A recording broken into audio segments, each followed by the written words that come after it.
Deadline qui a sorti l'information comme quoi. Attends un petit peu, je vais ôter le visuel. Mon Dieu, je l'aimerais que c'est la première fois que je fais ça autant de montage en direct. OK.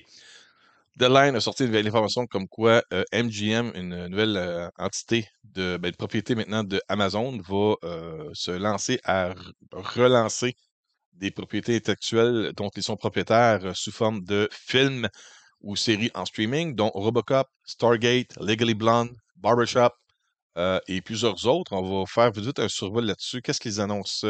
Ça dit MGM Extensive Film and TV Catalog built over the past century depuis près de 100 ans. Ont été acquis par la somme de 8,5 milliards de dollars par Amazon. Ils font ça une fin de semaine, eux autres.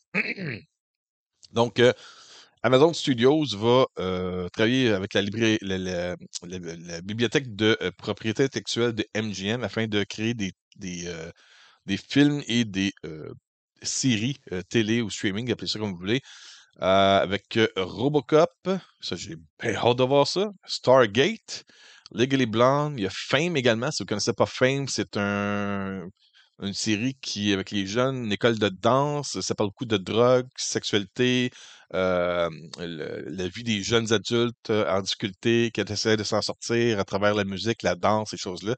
Très, très populaire dans les années, je me rappelle bien, dans le début des années 80. Musique très populaire, le Fame, I wanna be famous. C'est quoi les paroles? Anyway, je suis pas un chanteur. Barbershop, ça, il y a eu plusieurs suites. C'était des films avec Ice Cube, je me rappelle bien. The Magnificent Seven, il y a justement eu un remake il y a pas longtemps avec Chris Pratt et Denzel Washington. Il y a Pink Panther qu'on va relancer. Et The Thomas Crown Affair, un film qui était très très populaire avec René Russo et, ah mon Dieu, un des James Bond, Gold, un des James Bond, là. Il a joué, mon Dieu, Pierce Brosnan, merci beaucoup. Une chance que je les avais avec moi. Qui jouait dans The Thomas Crown Affair, que là, ils vont relancer sous forme de série, j'imagine. Qu'est-ce qu'on dit vraiment en gros là-dedans? Legally Blonde serait un film ou non, ils ont essayé de travailler sur un film, excusez-moi. Robocop, on parle d'un film et d'une série qui serait connectée, ainsi que des séries pour Fame, Barbershop et The Magnificent Seven. Pour The Thomas Crown Affair, ça serait un film, ainsi que Pink Panther, un nouveau film. Euh, Oh, regardons ça, toi, Isabelle. On a parlé hier ou avant-hier. Ils annoncent comme quoi ils travaillent sur un Poltergeist. Ben oui, c'est ça, je l'avais pas vu ça dans l'article, je viens de le voir là. Poltergeist, un projet aussi prévu. Deadline qui dit que il y a des plans aussi pour une série pour Creed. Ah ouais, ok. Avec qui a été en discussion avec Michael B. Jordan. Qui a une entente avec Sylvester Stallone pour Balboa Productions pour des films et des projets de télé afin de agrandir la franchise de Rocky à travers la télévision, peut-être. There are currently no plans for other James Bond series beyond the unscripted competitive series. OK. Donc, il n'y a présentement pas de plan pour une série pour James Bond. Et qu'est-ce qu'il y a d'autre, mon Dieu? Il y a donc du stock là-dedans. What? Bon, je ne sais pas vraiment grand-chose encore des titres qui pourraient sortir, mais moi, ce qui m'intéresse vraiment là-dedans, c'est euh, Robocop et Stargate. Stargate, c'est un univers qui est très grand aussi. On en parle. Il y a, il y a eu des films de Stargate, The Ark of Truth en 2008, Stargate Continuum.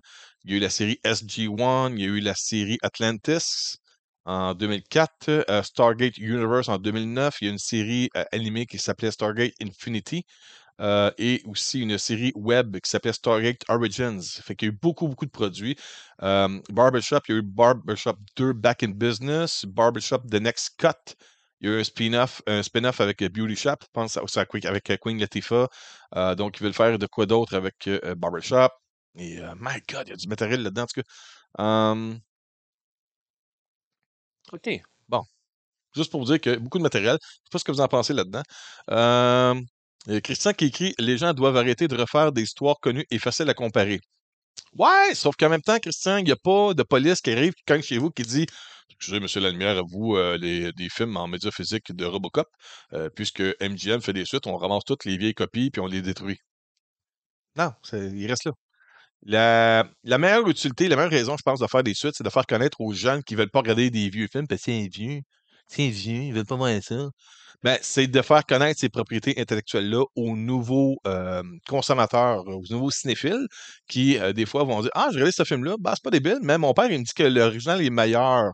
On va regarder ça. Fait que des fois, ça fait découvrir le film original à des jeunes qui l'auraient jamais découvert sans ce remake-là. Fait que Christian, il y a ce bon côté-là. Et je peux te nommer quelques remakes qui sont meilleurs que la source originale, à nommer The Thing, The Fly, The Fugitive. Bien sûr, il n'y en a pas énormément, mais il y a quelques remakes qui sont quand même meilleurs que l'original. Ça se fait. Certains vont même dire que The Untouchables est meilleur que la série originale avec Robert Stack. Il y a aussi, je l'avais puis je l'ai perdu. Euh, Mon Dieu. Ah oui, ça arrive. Il y a des exemples qui peuvent montrer que des remakes peuvent être meilleurs. Oui, je me rappelle même du meme qu'il y avait sur Facebook il n'y a pas longtemps avec Lisa Simpson qui disait au lieu de faire des remakes des choses qui sont déjà bons, faites des remakes sur des choses qui sont pas bons, puis essayez de les faire bons. Oui, ça c'est la base. Il y a Jack 40 qui dit s'il refait un film Robocop, j'espère qu'il sera meilleur que le remake de 2014. Jack, le remake de 2014 n'est pas mauvais. C'est que si tu le compares à l'original de 86 ou 84, je me rappelle plus c'est quelle date. Mon Dieu, j'ai un 85 ou 87. Ça tourne autour de ça, là. L'original avec Peter Weller. Euh, c'est sûr que l'original est un classique. Mais en même temps, le côté sarcastique et violent je pense, se marie mal avec ce qui se fait aujourd'hui dans le monde du divertissement.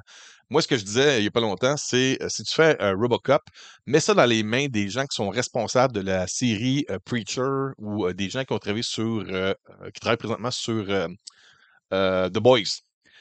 Mets la saveur de Boys dans Robocop, puis ça va fitter. Le côté violent, choquant, sexuel, drogue, rock and roll, peu importe comment tu appelles ça, avec une twist sci-fi de Robocop, l'OCP, puis ça peut marcher. Tu peux faire Robocop avec les gens qui travaillent présentement sur The Boys. The Boys, mais Robocop dedans. Ça marche. C'est faisable.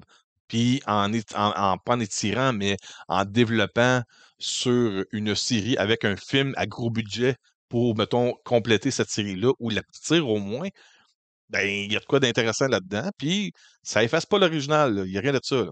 Donc, Christian qui me dit je dis pas que les remakes sont pas bons, mais que c'est triste que les studios n'essayent presque plus de faire de nouveaux films.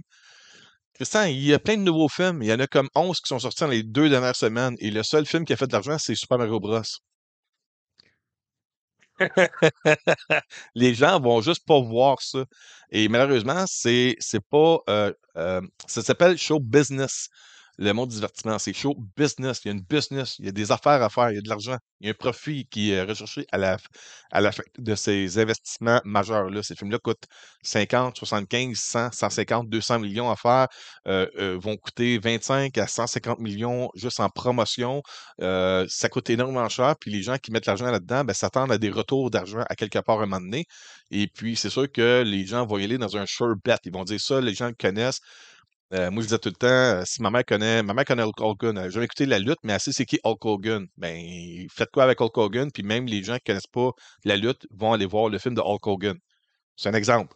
Ben, Robocop, tout le monde connaît Robocop. C'est pas tout le monde qui est fan de ça, mais en faisant un nouveau produit sur Robocop, ils se soucient pas si ça va être meilleur ou moins pire que l'original. Ils savent que l'original est un film culte, mais la plupart du temps, lorsqu'ils travaillent là-dessus, c'est des gens qui veulent juste utiliser une propriété connue et en tirer un maximum de profit. Après ça, il suffit juste d'être chanceux, nous, en tant qu'auditoire, d'avoir des gens qui sont passionnés et talentueux, qui sont attachés à ces investisseurs-là, qui vont nous livrer un produit de qualité. C'est pas mal juste ça. Euh, mais oui, je suis d'accord aussi pour ça, Christian. La plupart du temps, c'est décevant. Il y a ça.